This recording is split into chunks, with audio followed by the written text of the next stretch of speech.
Welcome to the Abundance Hack Show, Season 4, where we are focusing on mastery. The last 3 seasons, I gave you the information. Now, we're focusing on integrating it into our lives and embodying it. If you are ready to master your thoughts, emotions, and patterns to feel whole, fulfilled, and really grounded in who you are without dimming your shine so you can live the abundant life that you truly desire, then you are in the right place. Hey M&Ms, thank you for tuning in to the Abundance Hack Show. What are you manifesting in your life today? Today's guest is Devin Roscillo, and she is the founder of Beyond Bold. And if you're listening to this podcast, you know I love anything bold. So before we dive into her story and all that she does, Devin, I want to ask you, what does abundance mean to you? Ooh, I love that question. Abundance means having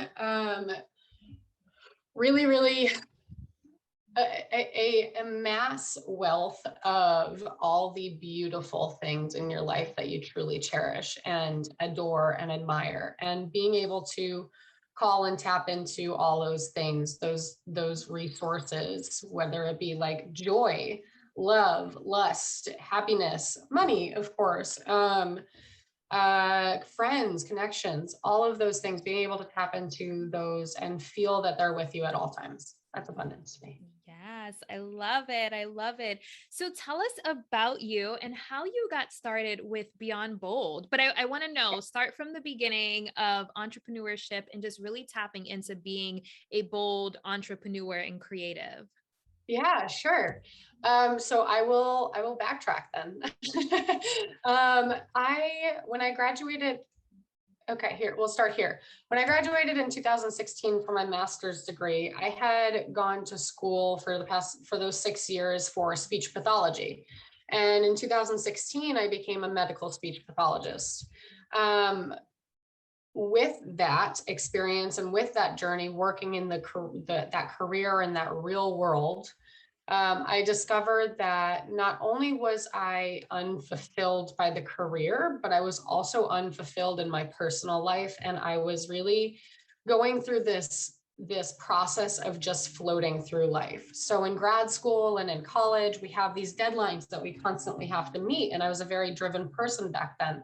But when I lost that structure of the deadlines, et cetera, I lost the structure in my personal life, my personal goals too. And so many things evolved from that realization. One, I started a personal development journey. I met a new friend back in 2017 that just literally asked me the question, why, as I was making excuses about back then why I didn't exercise. And that question stems from Simon Sinek's The Power of Why. But what it did for me was it challenged my mind, and it challenged me to look deeper than my excuses, or actually deep within my excuses, as opposed to just looking at my life on the surface level.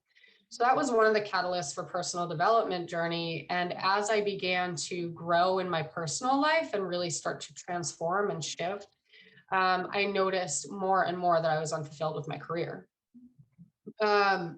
So it's kind of like, as I was raising the bar here, this almost like the career part almost just like went down and down and down. And I started to really experience something that I have always struggled with, I'll say, is my mental health challenges. I became really depressed through that time as I was less and less fulfilled by my career.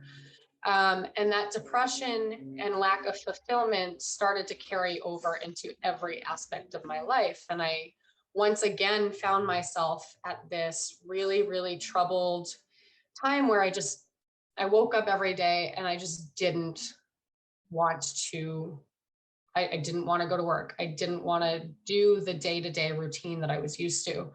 And that said, I finally, back in 2019, this was November 2019, I pulled up to my speech pathology job one day. I had driven the hour there in the pouring rain. And as I parked in the parking lot, I looked at the building and I just started bawling. I was sobbing like so uncontrollably. And I realized rock bottom. That was me finally having enough of not living my purpose and not fulfilling my purpose. And I literally, like, in my car after an hour of sobbing, I was just like, F this. This is not why I'm here. This is not my purpose. So this is not what I'm made to do anymore. And what I did was I drove the hour home after that, gave myself a mental health day, and I called my boss the next day and I gave my 2 weeks notice. And with that 2 weeks notice, I also started my coaching business, which I had been informally pursuing through my personal development journey. It just never dawned on me for years that it was a career, that coaching and that inspiring others and that helping them elevate their mindset and step into a journey of growth and profound realizations and confidence. I never knew that that was a thing that I could do.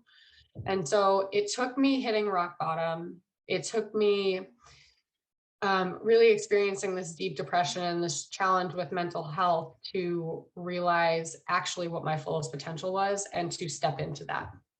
And that's a long story short, where my entrepreneurial journey began. Um, and I can tell you more about where Beyond Bold came from. I actually have always had this like personality and this mentality of like, do everything boldly. I was always a big person. I was too loud. I was too much, right? The labels that oftentimes women are given when we're younger. And I believed it, but it didn't stop me from being bold in my life. And I finally realized throughout my coaching journey over the past 2 years that like, oh, this is really what I stand for, is for people to show up boldly and powerfully and in a beautifully self-expressed capacity. And so that's where Beyond Bold came from, was ultimately my realization that this is who I am. And this is also, I'm a catalyst for other people's boldness. I love it. I love it. And it's such a powerful story. And I think a lot of people hit that rock bottom place of like, this is not how I picture my life. But I think Mhm. that there are some people who they still wipe their tears and keep going to that 9 to 5 job or Yeah. that life that they know is not right for them. So, what would you Mhm. say? What happened internally to get you to drive back home that hour to say, you know what, I'm done with this and I'm going to make a change? Like, what if someone's in that space of like they're at that breaking point where they know this is not the life or career for them, Yeah. but they need that extra little push? What would you say to that? Yeah. Um, Whether they're at rock bottom or not, or they don't have to come to rock bottom, quite frankly. Um, I would ask them to reflect and go within and ask themselves the question, am I honoring myself right now? Am I honoring myself by choosing this path? And if not, how would I? If I could make any decision in the world, how would I choose to honor myself? And I think that's a pretty powerful question that can get people to be pretty darn honest with themselves. Yeah. Yeah. I just talked about in a previous episode how often we betray ourselves, like even just like people pleasing at the detriment of like what we need, saying yes when we Yep. really want to say no. So we're Yep. almost programmed to betray ourselves. And Yeah. so asking that question, I think, is extremely powerful. Yeah. Thank you. Yeah. And then, as far as the mental health day, I feel like that's Mhm. something that a lot of entrepreneurs need to do and they don't do because I Oh, think yeah. that depression shows up and there's a lot of people that are struggling with anxiety, depression, ADHD, and I know you mentioned bipolar. I had a friend, like one of my friends in my 20s was diagnosed with bipolar depression, so I know that these are issues that can show up in how we work, how we operate, how we process information, even. So, taking that mental health day, I think, is something that a lot of entrepreneurs should implement if they don't already Yeah. implement it.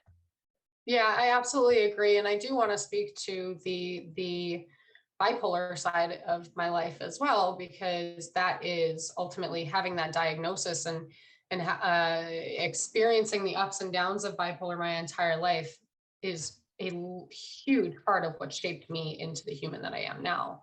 And so since I was, since I was born, I was experiencing symptoms of bipolar, and I was a really unruly kid and really a bad kid is how everyone categorized me. Of course, my parents didn't, because they knew that something was going on and they wanted to support me. But that was the public eye, right? And I was diagnosed at 10 years old. And that gave me and my family a lot of clarity, and it gave us a way to navigate the disorder. It also gave us a way to navigate the challenges that come along with the disorder and the actual mental health, the manic and the depression side of things. The way that that's shown up in my business, though,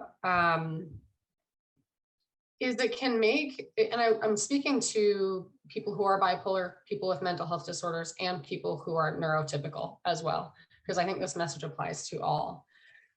We have a tendency, whether we're any of those people, to overwork ourselves as entrepreneurs. And I did that in the beginning of my entrepreneurial career too. I did that in my speech pathology career too, actually, because it was an implied recommendation to overwork yourself in the medical field. And so we have to give ourselves that grace. We have to learn to give ourselves grace when we're navigating a mental health challenge or an entrepreneurial journey, because it's hard. It can be hard. It's not always, but we definitely go through some struggles and some experiences that push us to our limits. And when we're pushed to our limits, that's the best time. I should say that's one of the times to really honor ourselves and what we're experiencing and what we're feeling in those moments. I actually wouldn't say when we're at the upper limit is the best time to address that, because we want to be doing preventative work to keep ourselves from getting to that breaking point as an entrepreneur, right? We want to be doing the self-care that's preemptive and that keeps us away from the most intensive challenges. And this applies to, like I said, people with mental health disorders, but also neurotypical people as well.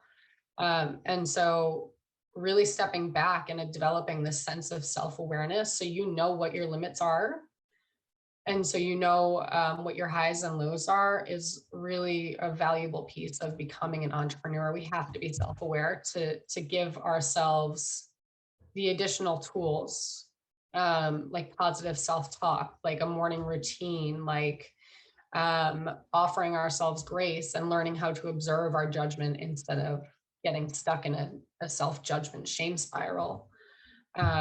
We have to have that self-awareness. And so I believe personally that that's a really solid starting foundation as an entrepreneur. We have to have our personal selves on this as a strong foundation. If you picture picture us as a house, the personal development and the personal life is the foundation of the house. And if that's weak and crumbly, our businesses are going to crumble on top of it too. Mm-hmm. Yeah. And you mentioned neurotypical and like neurodivergent. I think it's really important, especially for entrepreneurs, to understand how they process and how they thrive. So we live in a world that's very like, do this, go, go, go, hustle, grind. And if that doesn't resonate with you, really checking in to the systems that are being programmed to figure out like exactly what works for you.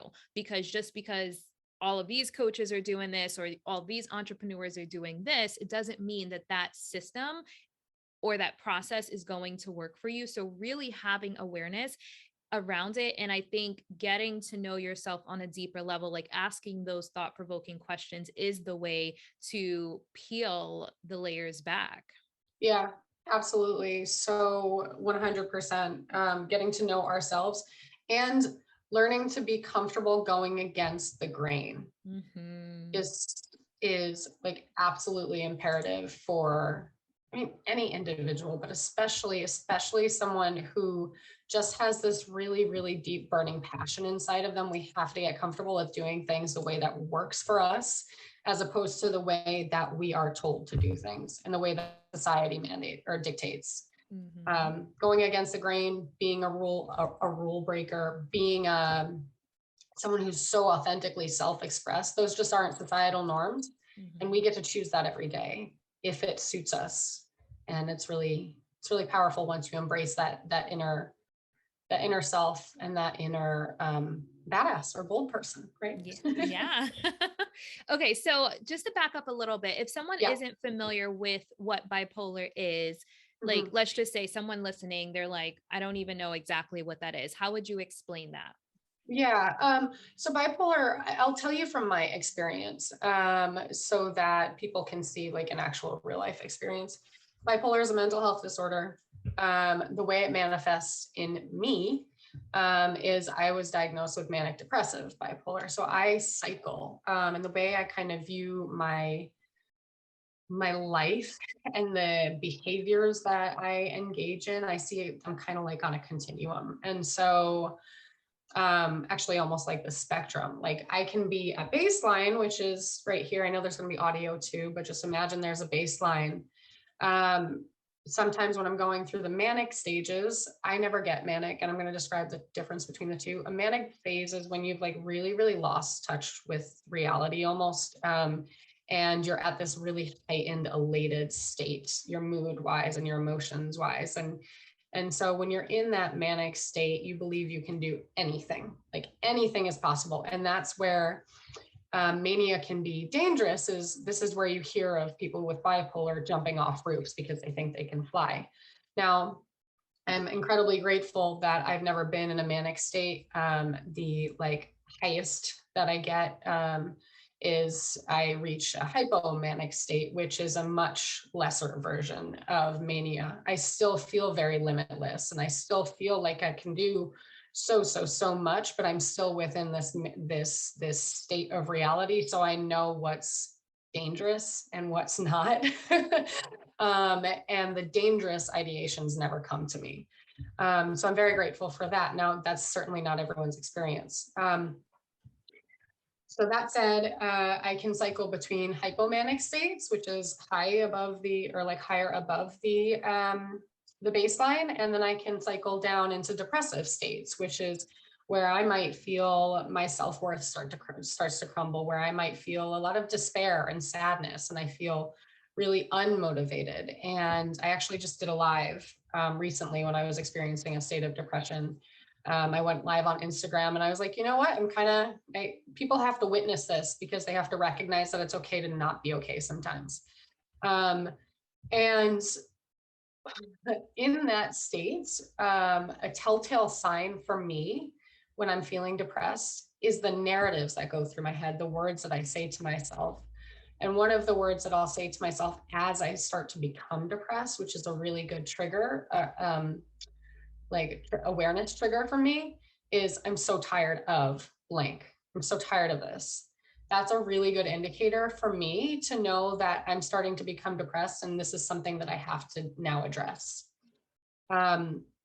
And when we're in hypomanic or depressive states, there are so many things that we do very particularly that can help us identify where we're at on our continuum, which is really, really amazing. Like, for example, when I start to feel hypomanic, when I'm climbing in that scale, I noticed that, like, this is kind of weird, but like my facial movements increase. So like um, I might feel like more antsy, and you can actually see that in like the movements I do in my face just when I'm like getting ready in the morning. Like my mouth moves more. It's totally bizarre, but that's one way that I recognize if I'm going into a hypomanic state, and then I can remediate that and I can bring it back down.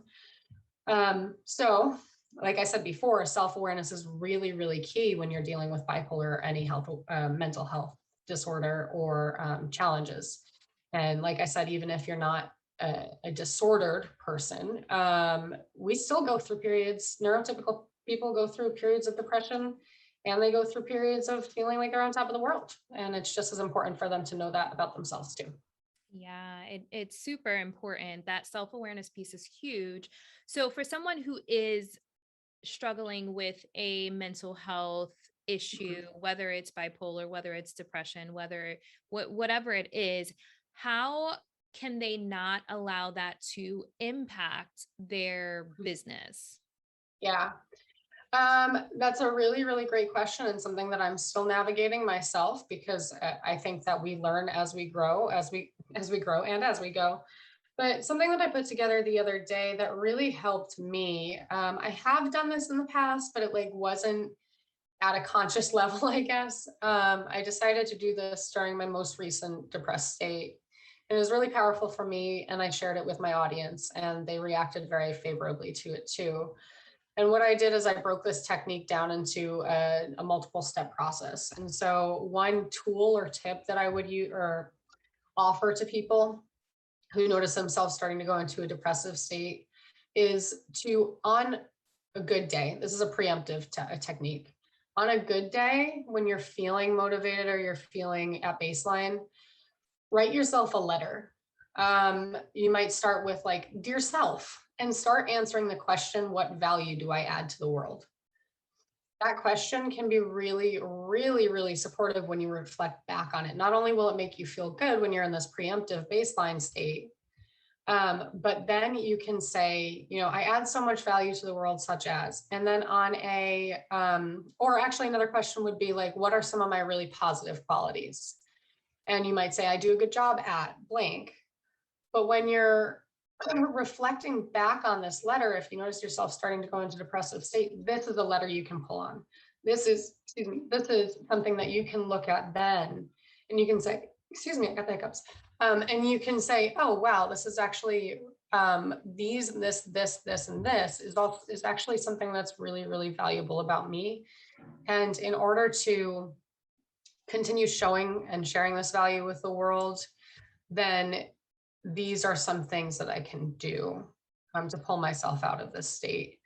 Does that make sense? So write yourself a letter on a good day and then refer back to it when you're having a lower day or a lower week or period, so that you can support yourself and nurture yourself as that previous person, that good, better day person.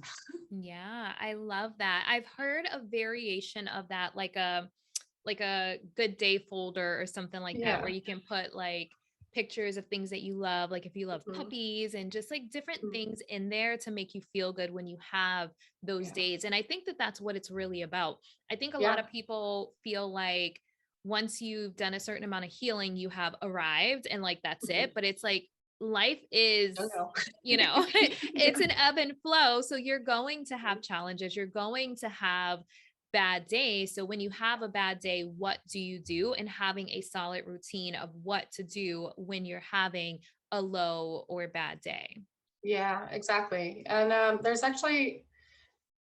one other thing that I want to add, because I think this is so important for any time we're having a hard time, is to practice non-self judgment. And what I mean by that is, when we go into a depressed state, or when we go into really any really challenging period, or we make a mistake on something, people have this natural tendency to be judgmental towards themselves, or they might say, oh, I'm so stupid, why did I do that?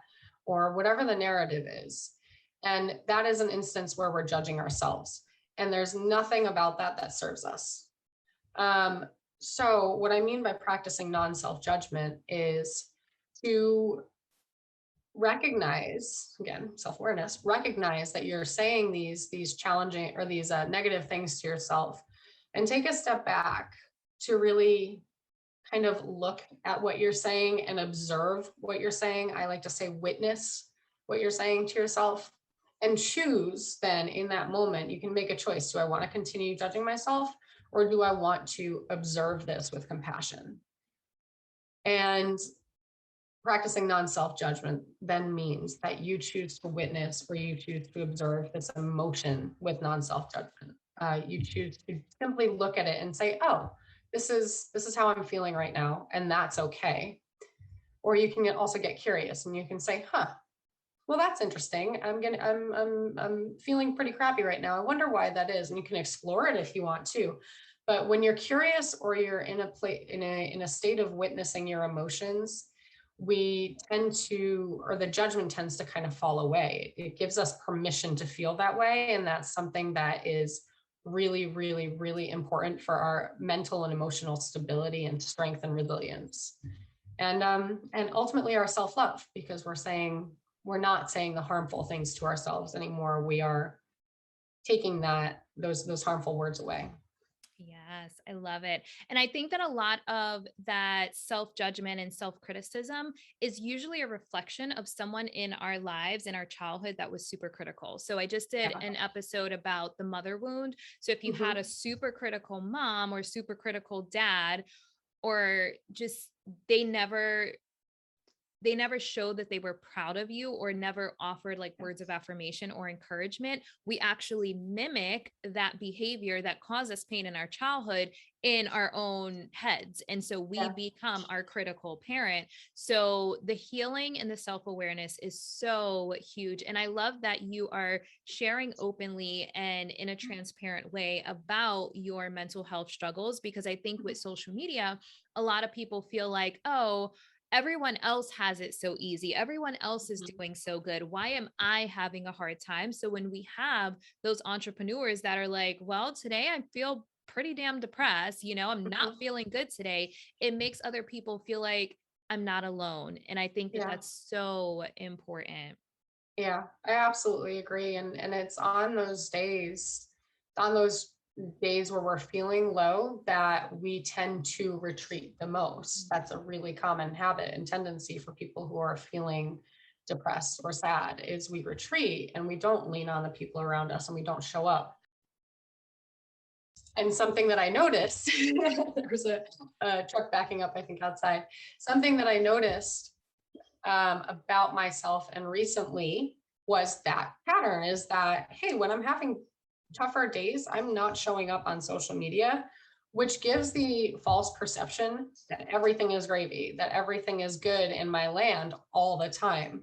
And that is, the one of the unfortunate sides of social media. But when we are a leader in our spaces, we can choose to show up in or not even not a leader in our spaces. We can choose to show up on those bad days to show people that resilience is a thing, to show people that it's okay to not be okay, and to show people that just the reality of life and mental health and um, the dips and the ebbs and flows that we experience, because ultimately every single person is a human on this planet and we all experience human things.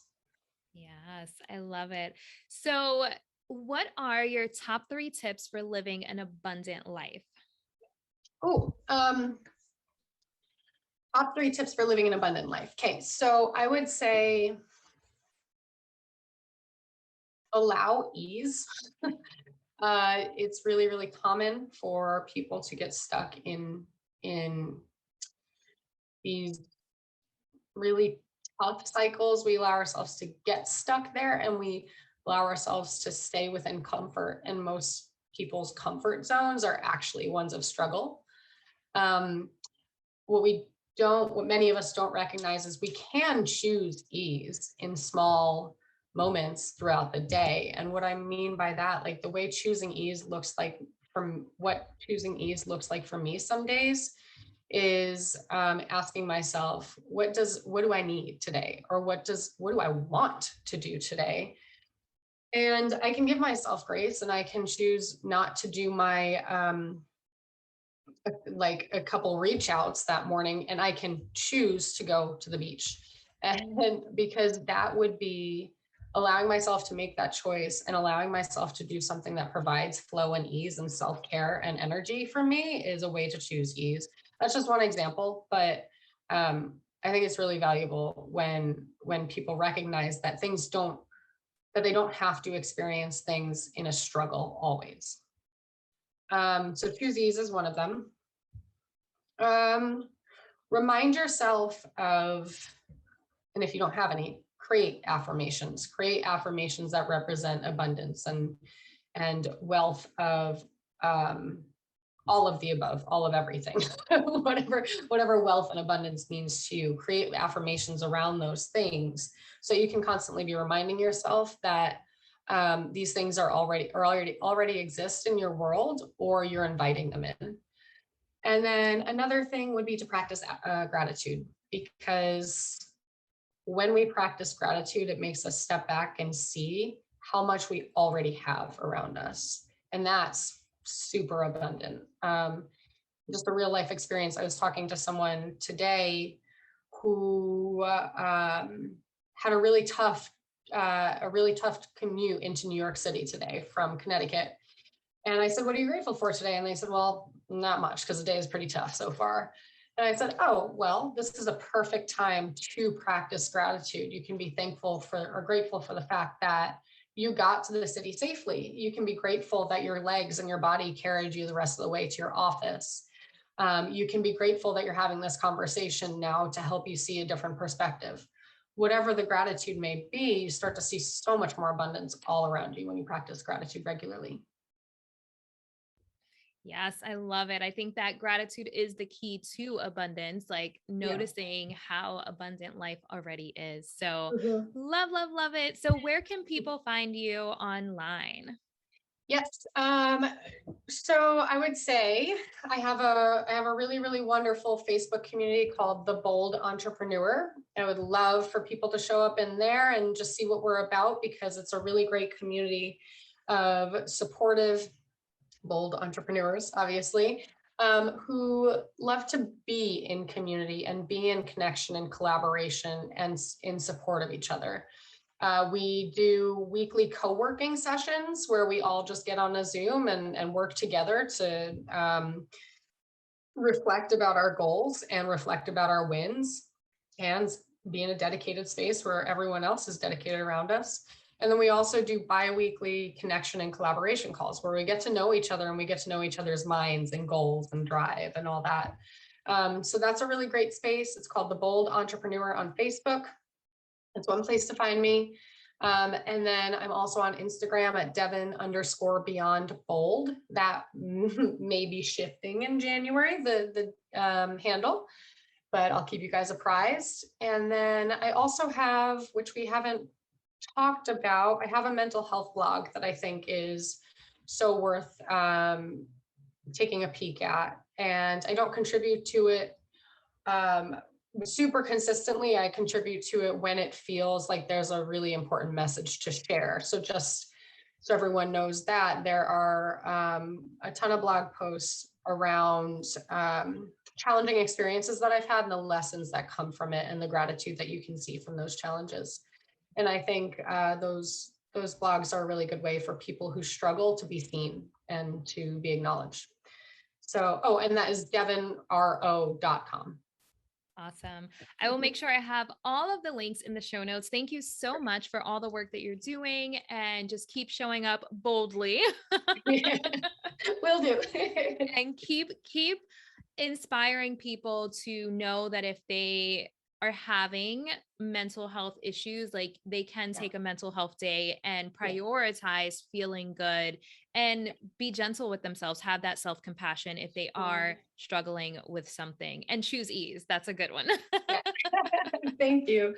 And thank you so much for having me today. This was so much fun. Thank you for coming on the show. All right, M&Ms, until next time, be decadent. Thank you for tuning in to the Abundance Hack Show. I would love to hear from you. Leave your comments and questions, and don't forget to subscribe so you don't miss any of our yummy episodes. Every time you leave a 5-star rating or review, I do my happy dance.